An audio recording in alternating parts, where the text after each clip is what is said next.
दोस्तों, आज की कहानी का नाम है खाली हवेली का आखिरी कमरा। तो चलिए शुरू करते हैं बिना किसी देरी के। तो दोस्तों, रात का समय था।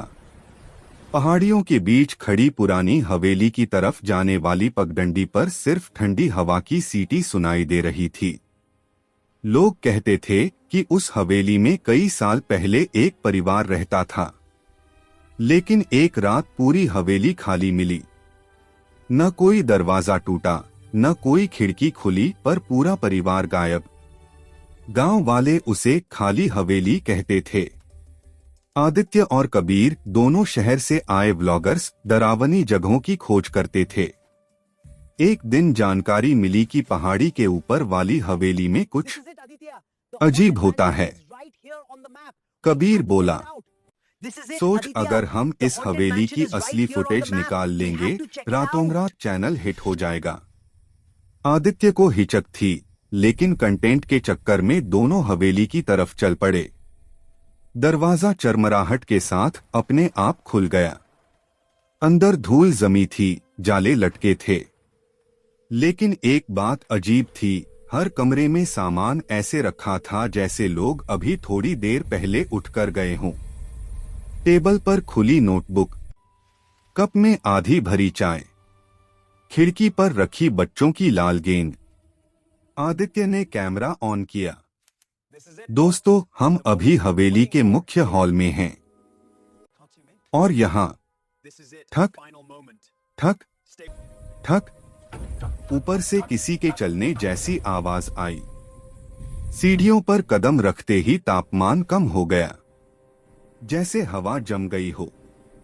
कबीर ने फुसफुसाते हुए कहा, तुझे महसूस हुआ जैसे कोई हमें देख रहा हो? ऊपर के आखिरी कमरे का दरवाजा आधा खुला था। अंदर अंधेरा था, बस चांद की हल्की रोशनी। दोनों अंदर गए।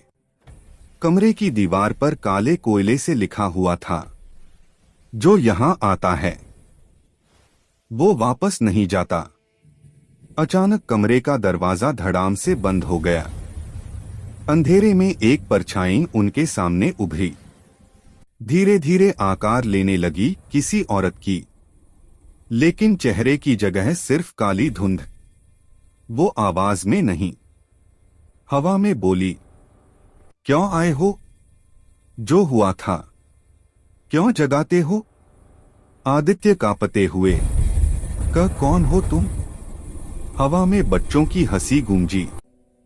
कमरे की लाल गेंद अपने आप लड़कते हुए दोनों के पास आकर रुक गई। अब हवेली के हर कमरे से आवाजें आने लगीं, चीखें, कदम, रोना, फुसफुसाहटें। परछाई बोली, हम सब यही हैं, आखिरी रात से कैद, और अब तुम भी। दोनों ने दरवाजा तोड़ने की कोशिश की, लेकिन दरवाजा लकड़ी का नहीं, किसी धुएं जैसी ताकत से बना लग रहा था। फिर से वो आवाज आई। हवेली कभी खाली नहीं हुई, क्योंकि कोई यहां से जा ही नहीं पाया। और तभी कैमरे की स्क्रीन पर 3 परछाइयां दिखीं, एक महिला, एक पुरुष और एक बच्चा। सब बिना चेहरों के। वे नजदीक आते गए। सुबह होने पर गांव के कुछ लोग हवेली के बाहर आए। उन्हें दरवाजा खुला मिला। अंदर वही सामान, वही सन्नाटा। लेकिन अब टेबल पर 2 नई चीजें थीं। 2 मोबाइल कैमरे और एक नई नोटबुक जिस पर लिखा था, 2 और कहानियां। हवेली में कैद। आदित्य और कबीर कहीं नहीं मिले, कभी नहीं मिले। और हवेली अब भी पहाड़ी पर खड़ी है, किसी और के कदमों का इंतजार करती हुई।